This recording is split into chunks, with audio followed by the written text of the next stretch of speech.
ஒருத்தன் சொந்த வீட்டுல கடை வச்சிருந்தானா அவனுக்கு வரி இல்ல. சரி, சந்தோஷம். வாடகைக்காரனுக்கு வரிங்கிறது எந்த வகையில நியாயம்?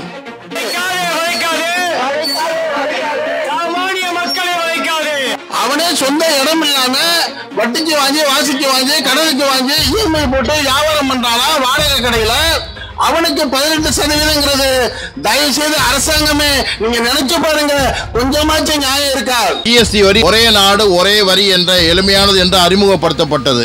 ஆனால் அறிமுகப்படுத்த நோக்கமே நொடித்து போய் இன்று 5%, 12%, 18%, 28% என ஜிஎஸ்டி சட்டம் 97 முறை திருத்தப்பட்டுள்ளது என்றால் அடிப்படையிலே மிகப்பெரிய முரண்பாடு சட்டத்தில் இருப்பது தெரிய வருகிறது. சின்ன லெவல்ல பல பேர் வாடகைக்கு விட்டு அதுல வர காசை வச்சு வீட்டை நிர்வாகம் பண்ணிட்டு இருப்பாங்க. இப்ப அவங்க எல்லாம் ஜிஎஸ்டி கட்ட வேண்டி வரும். அப்படி ஜிஎஸ்டி கட்டும் போது அதை தொடர்ந்து அவங்க இன்கம் டாக்ஸ் கட்ட வேண்டி வரும். தெருவுக்கு நாங்கள் வந்தாச்சு, வணிகள் படையாய் திறந்தாச்சு. இன்னைக்கு நடக்கிறது என்னன்னு கேட்டீங்கன்னா, அரசாங்கத்துக்கு 18%, 21% கட்டணும்னு சொன்னா நான் என்ன நிலைமைக்கு ஆளாவோன்னு யோசிச்சுக்குங்க. இதனுடைய தாக்கம் பூராமே மக்கள் தலையில, மக்கள் எல்லாம் தூங்கிக்கிட்டு இருக்காங்க.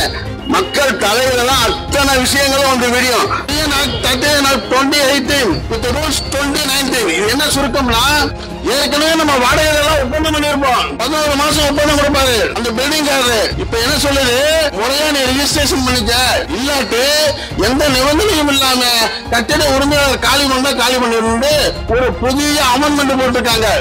சொந்தமான 2-3 நண்பர்களுக்கு மட்டுமே நீங்கள் சட்டங்களை இயற்றினால் இந்தியாவிலே வசிக்கக்கூடிய கோடானு கோடி வர்த்தகர்களும் போராட்டத்தில் இறங்குவார்கள்.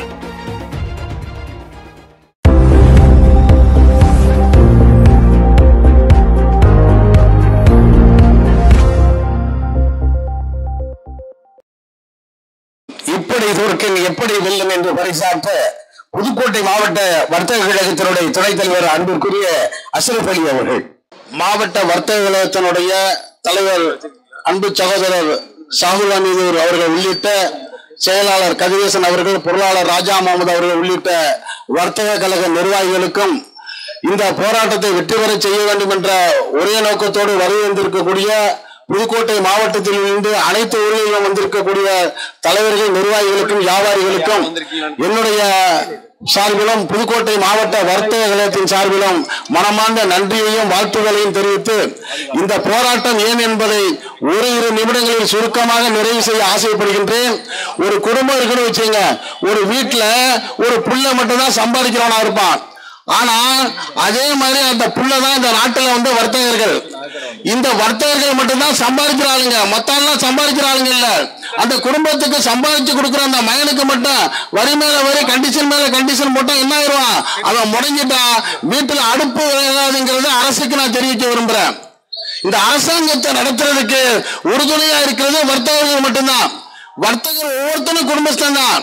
அவன் வீட்டுல காலையில எந்திரிச்சு பல்லு விளக்குற பேஸ்ட்ல இருந்து, ராத்திரி வைக்கிற கொசுவத்தில இருந்து, சாப்பிடுற உணவா இருக்கட்டும், குடிக்கிற காப்பியா இருக்கட்டும், அவன் கொடுக்கிற வரி இல்லைன்னா மாநில அரசு நடக்காது, மத்திய அரசு நடக்காது. இப்படி செயல்படக்கூடிய வியாபாரிகள் மேல நீங்க போடக்கூடிய சுமைங்கிறது கொஞ்சம் நெஞ்சம் இல்ல. 18% வரிங்கிறது எல்லாரும் பல கருத்தை சொல்லிட்டாங்க. என்ன மட்டும் சொல்றேன், ஒருத்தன் சொந்த வீட்டுல கடை வச்சிருந்தானா அவனுக்கு வரி இல்ல. சரி, சந்தோஷம். வாடகைக்காரனுக்கு வரிங்கிறது எந்த வகையில நியாயம்? அவனே சொந்த இடம் இல்லாம வட்டிக்கு வாங்கி, வாசிக்கு வாங்கி, கடனுக்கு வாங்கி, இஎம்ஐ போட்டு வியாபாரம் பண்றானா வாடகை கடையில, அவனுக்கு 18% தயவு செய்து அரசாங்கமே நீங்க நினைச்சு பாருங்க, கொஞ்சமாச்சும் நியாயம் இருக்கா?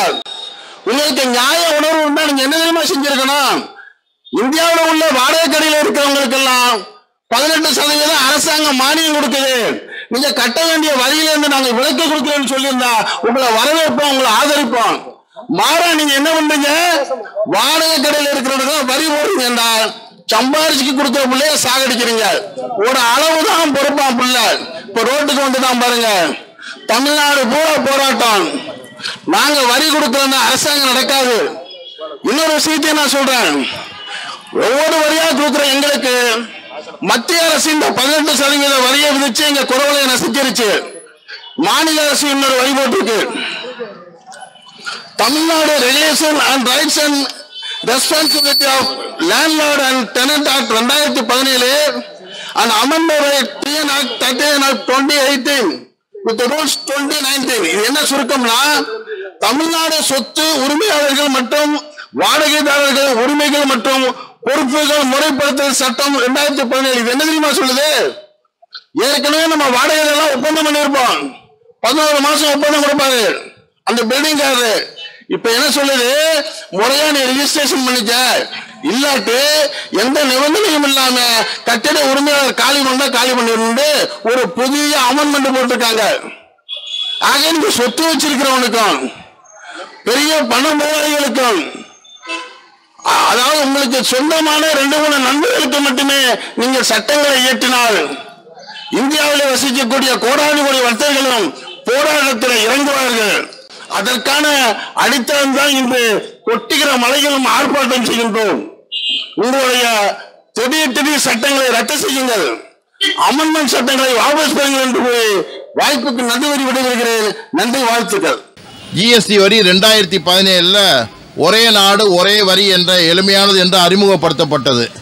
ஆனால் அறிமுகப்படுத்த நோக்கமே நொடித்து போய் இன்று 5%, 12%, 18%, 28% என பன்முக வரிவில் நிலைத்துள்ளது. எளிமையான நடைமுறை என கூறி இன்று ஜிஎஸ்டி கணக்காளர்கள் துணையின்றி போர்ட்டலில் பதிவு செய்ய இயலாத நிலை உருவாக்கப்பட்டுள்ளது. எளிய சட்டங்கள் என அறிமுகமான ஜிஎஸ்டி சட்டம் 97 முறை திருத்தப்பட்டுள்ளது என்றால் அடிப்படையிலே மிகப்பெரிய முரண்பாடு சட்டத்தில் இருப்பது தெரிய வருகிறது. அறிமுகப்படுத்த 2 ஆண்டுக்குள் பில்டிங் மென்பொருள் இலவசமாக அனைத்து வணிகளுக்கு வழங்கப்படும் என்ற உறுதிமொழி இன்று வரை செயல்படுத்தப்படவில்லை. 70% வரி வசூல் செலுத்தும் வணிகர்கள் தான் வரி வசூலில் முதன்மையானார்கள். இன்று அவர்கள் குறிவைத்தே வணிக கட்டளை வாடகை மீது 18% ஜிஎஸ்டி வரி விதிக்கப்பட்டுள்ளது. மாநில அரசு 2 ஆண்டுகளுக்கு முன் பன்மடங்கு சொத்து வரி உயர்வை அமல்படுத்தி மீண்டும் ஆண்டுக்கு 6% சொத்து வரி உயர்வு என அறிவித்திருப்பது வணிகர்களின் வாழ்வாதாரத்தை சுரண்டும் செயல். வணிகம் உரிமை என்பது வணிகத்திற்கான அடையாளமும் அங்கீகாரமும். ஆனால் தமிழக அரசு இப்பொழுது உரிமை கட்டணங்களை உயர்த்தி அறிவித்திருக்கிறது. வணிகத்திற்கான உரிமம் பெறப்பட்ட பின்னரும் தொழில் உரிமம் என்று மேலும் ஒரு கட்டண வதிப்பு இரட்டை கொள்கை வதிப்பானது வணிகர்களின் மீதான பெரும் சுமை. ஏற்கனவே குப்பை வரி விதிக்கப்பட்ட நிலையில் தற்பொழுது குப்பைகளை டீ கடை, பெட்டி கடை, பாஸ்போர்ட் உரிமையாளர்கள் பொது குப்பை கொட்டு இடங்களில் குப்பை கொட்டுவதற்காக கட்டாய அபராத வசூல் 500 முதல் 10,000 வரை வசூலிப்பது என்பது ஒரு அதிகார அத்துமீறல். அரசு வணிகம் சம்பந்தமான சட்டங்கள் இயற்றும் முன் வணிக சங்க நிர்வாக பிரதிகளை அழைத்து ஆலோசித்து உடன்பாராட்ட சட்டங்கள் இயற்றப்பட வேண்டும். இன்னைக்கு 18% நம்ம வாடகைக்கு குடியிருக்கிறவங்களுக்கு வரி அப்படின்னு சொல்லிட்டு சொல்றாங்க. சில பேர் அதனால ஒன்றும் எந்த விதமான பாதிப்பும் நமக்கு வராது, ரிட்டர்ன்ஸ் கிடைக்கும் அப்படின்னு சில பேர் பேசிட்டு இருக்காங்க. ஆனா இந்த 18% வரிங்கிறது 10,000 ரூபா ஒரு கடைக்காரங்க வாடகை கொடுத்தாங்கன்னா அவங்க 1,800 ரூபா யாருக்கு அரசாங்கத்துக்கு கட்டினாலும் சரி அல்லது வாடகைதாரர் இல்லாட்டி வாடகையை ஏற்றிடுவாரு.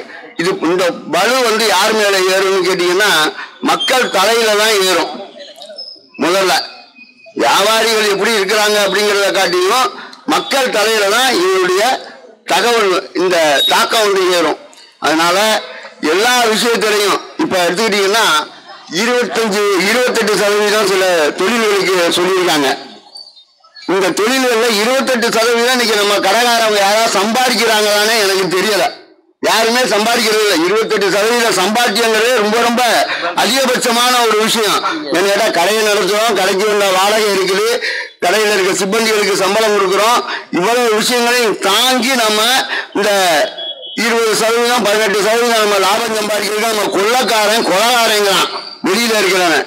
ஆனா இன்னைக்கு நடக்கிறது என்னன்னு கேட்டீங்கன்னா அரசாங்கத்துக்கு 18%, 25% கட்டணும்னு சொன்னா நாம் என்ன நிலைமைக்கு ஆளாவோம்னு யோசிச்சுக்குங்க. இதனுடைய தாக்கம் பூராமே மக்கள் தலையில, மக்கள் எல்லாம் தூங்கிக்கிட்டு இருக்காங்க. மக்கள் தலையில தான் அத்தனை விஷயங்களும் விடியும். நாங்க கஷ்டப்படுறத பூராமே என்ன பண்ணுவோம், நான் லாபத்தை சம்பாதிக்கணும்னு நினைச்சா அந்த 28% உங்க தலையில தான் தூக்கி வைப்போம். அதனால மக்கள் வெகுண்டு எழுந்து வந்தாதான் இந்த விஷயத்துல நாம சிறப்பான ஒரு நல்ல நிலையை அடைய முடியும்னு கேட்டு எனக்கு வாய்ப்பளித்த இந்த அனைத்து வர்த்தக சங்க நிர்வாகிகளுக்கும் நன்றியை தெரிவித்துக் கொள்கின்றேன். கடைசியா பேசின நமது உறுப்பினர் சொன்னது மாதிரி எல்லா பிரச்சனைகளும் கடைசியில பொதுமக்கள் தலையில தான் விடியும். அது மட்டும் இல்லாம சின்ன லெவலில் பல பேர் வாடகைக்கு விட்டு அதில் வர காசை வச்சு வீட்டை நிர்வாகம் பண்ணிட்டு இருப்பாங்க. இப்போ அவங்கெல்லாம் ஜிஎஸ்டி கட்ட வேண்டி வரும். அப்படி ஜிஎஸ்டி கட்டும்போது அதை தொடர்ந்து அவங்க இன்கம் டேக்ஸ் கட்ட வேண்டி வரும். அப்போ பிரச்சனைகள் பெருசாகிட்டே போகும். ஏற்கனவே நமக்கு சொத்து வரி, மின்கட்டண உயர்வு, மின்னிலை கட்டணம் இது எல்லாமே உயர்ந்திருக்கு. இப்போ இன்னும் வரும்போது ஒன்று வியாபாரம் பண்ணணும் அல்லது மூடிட்டு போகணும். வியாபாரம் பண்ணணும்னா அதுக்கான செலவுகளை நம்ம மக்கள்கிட்ட தான் வாங்கி ஆகணும். ஆக இது நம்ம பிரச்சனை இல்லை, இது மக்களுடைய பிரச்சனை. அதை மக்கள் இன்னும் புரிஞ்சுக்கல. இது எல்லாமே எடுத்து சொல்லியிருக்கோம். இதற்கு அடுத்த கட்ட நடவடிக்கைகள் என்னங்கிறது எங்கள் தலைவர்கள் சொல்லியிருக்காங்க.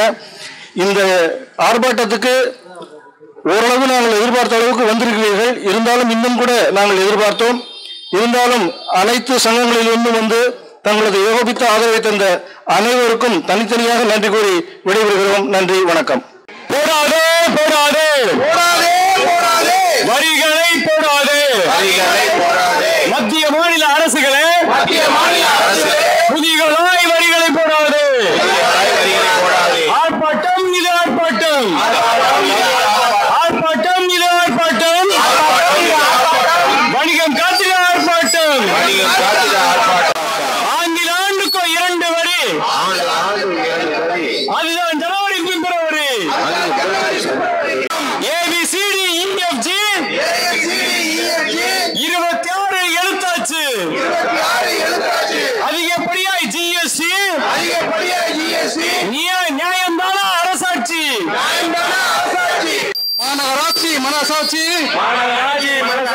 குப்பைக்கு போன கதையாச்சு வாக்குறுதிகள் என்னாச்சு வரிகளால் மனசு புண்ணாச்சு தெருவுக்கு நாங்கள் வந்தாச்சு வணிகள் படையாய் திறந்தாச்சு அரசின் கதவை தட்டிடுவோம் திறக்கா விட்டால் நிறுத்திடுவோம்